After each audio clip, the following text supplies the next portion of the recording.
এই dog Kellen গরমে না ঢুকো এই কুত্তা মারা গরমে যদি আপনারা একটু ঠান্ডা ঠান্ডা আমের জুসি না খান তাহলে আপনাদের জীবনে বেঁচে থাকাই বৃথা। তো চলুন আমের জুস করা যাক। তার জন্য আমাদের দরকার আম। আমাদের তো আম গাছ নেই, তো কি করতে হবে? চুরি করতে হবে। Let's go. দেড় দৌড় ইচ্ছা মতে আম ধরে। না ভাই, আমি কিন্তু কই পারছি আমি যে আমার যে ভিডিও করে দিচ্ছি এই আমের মালিক। প্রথমে আমি এখানে অনেকগুলা আম নিয়ে নিয়েছি, তারপরে আমগুলাকে সবগুলাকে ছিলিয়ে নিবেন। ছিলিয়ে নেওয়ার পর এই ময়লাগুলোকে টুটকি মেরে আমার মতো সরিয়ে দেবেন। তারপর আমগুলোকে আমার মতো এরকম সুন্দর করে কিউট কিউট করে কেটে নেবেন। কাটাচিড়ি করতে আমার কেন জানি একটু ভালো লাগে না এই রুদ্রের মধ্যে। কবে যে কাটাচিড়ি শেষ হবে? হায় হায়, আপনাদের সাথে কথা বলতে বলতে আমের বড়া সুদ্ধা দিয়ে দিচ্ছি গাইস। তোমরা শয়তান, তোমাদের জন্য আমি কোনো কাজই সুন্দরভাবে করতে পারি না। আসলে আমাকে দিয়ে কোনো কাজই হবে না, আমার মা ঠিক কথাই বলে। শালার বেটা আমগুলোকে কাটা অবশেষে শেষ হলো। এখন আমরা চলে যাবো এরগুলোকে ব্লেন্ডার করতে। তো ব্লেন্ডার করার জন্য ব্লেন্ডার মেশিনে সম্পূর্ণ আমগুলো দিয়ে দিবেন।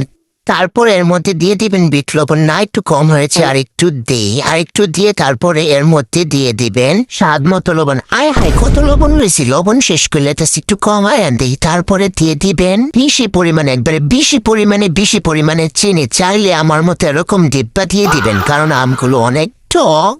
তারপর এখানে কিছু মোটু পাতলু কাঁচামরিচ নিয়ে নিয়েছি, যে 2টা ভুট্টা মার্কা আর 2টা চিকনে পাতলু। এগুলাকে ভেঙে ব্লেন্ডার মেশিনে দিয়ে দিবেন। তারপর দিয়ে দিচ্ছি ধনিয়া পাতা। গাইস, আমাদের পাশে ধনিয়া পাতা কেন হলুদ হয়ে যায় আমি জানি না। তারপর দিবেন 7 আপ। না, এটা 7 আপ, এটা হচ্ছে ঠান্ডা পানি। তারপরে এমন পরিমাণে পানি দিবেন, পুকুর বানিয়ে ফেলবেন। পুকুর, সমুদ্র যেন নদীতে মাছগুলা যেমন বাসে তেমনি আমগুলা বাসতে থাকে, এরকম পরিমাণে পানি দিবেন। তারপর মেশিনের থুপড়াটা লাগিয়ে জ্বালিয়ে দিবেন মেশিনের সুইচ।